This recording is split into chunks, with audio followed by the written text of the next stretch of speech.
Blessed day to you, ka-low carbs. Narito na po yung request po ninyo na low carb creamy ube halaya po. Una po, habang naka-off ay yung ating kalan, ay kailangan po natin ng 2½ unang gata ng nyog. Pwede po ba yung sa lata? Yes, pwede po yung coconut cream. Yun po. Pwede po yan po. Then add po tayo ng 1 cup po ng cream cheese. And please don't forget to like and follow po para updated tayo sa ating mga low carb meal, low carb dessert, low carb bread, at low carb kalaman natin everyday. Thank you po and God bless. Then kailangan po natin ng 1/2 na butter, 250 ml po ng all-purpose cream, at 2 tablespoon po ng ube flavor. Pero una po, 1 tablespoon muna yung nilagay ko po dito. Pero nag-add po ako dito sa bandang gitna po, kaya total of 2 tablespoon po. At 1 tablespoon po ng vanilla flavor. Sa ating butter, yung Anchor butter po yung ginamit ko po dito. Hindi po lahat ng butter ay approved sa atin, kaya check the ingredients. Then 1/2 cup po ng stevia erythritol. Kung wala po stevia erythritol, pwede po yung monk fruit po.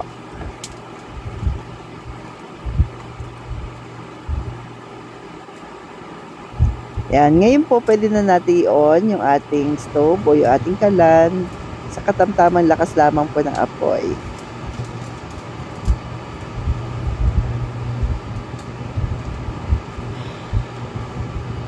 Yan, dahan-dahan lang po nating hahaluin po, ka-low carbs. Then, alam nyo po, pwede po itong stock sa ref. Yan. Yan po yung inad ko na ube flavor. And sa akin po, umabot po siya ng ng mga 2 weeks, 1 to 2 weeks po. Pero, check nyo rin po. Yan.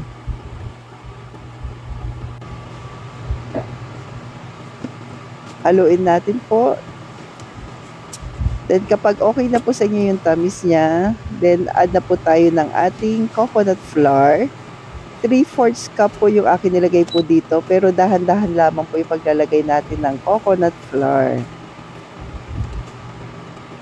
Kasi habang nilalagay po natin yung coconut flour, medyo lumalapot na po yung ating ube halaya.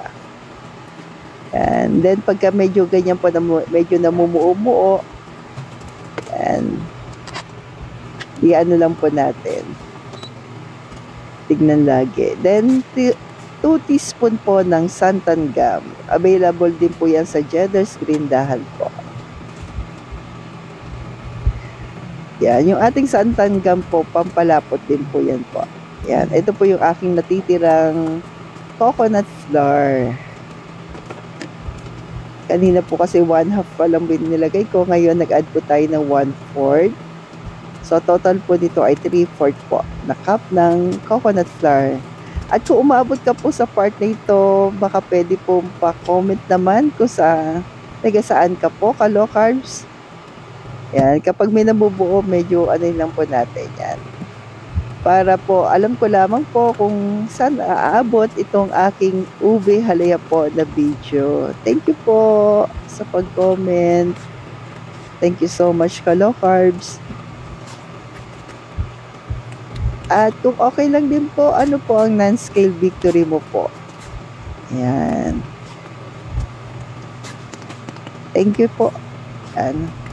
Then, kapag siguro mga 20 minutes na po, wag po natin iiwanan, ka-low carbs, para hindi po masunog. Then, okay na po yan. Yan, kapag kaganyan. Pero pwede rin naman po na haluin pa natin maigi.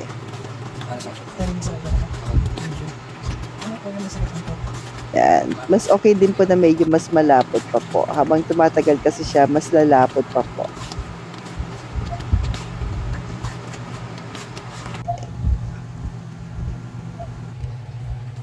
Yan, so ito na po.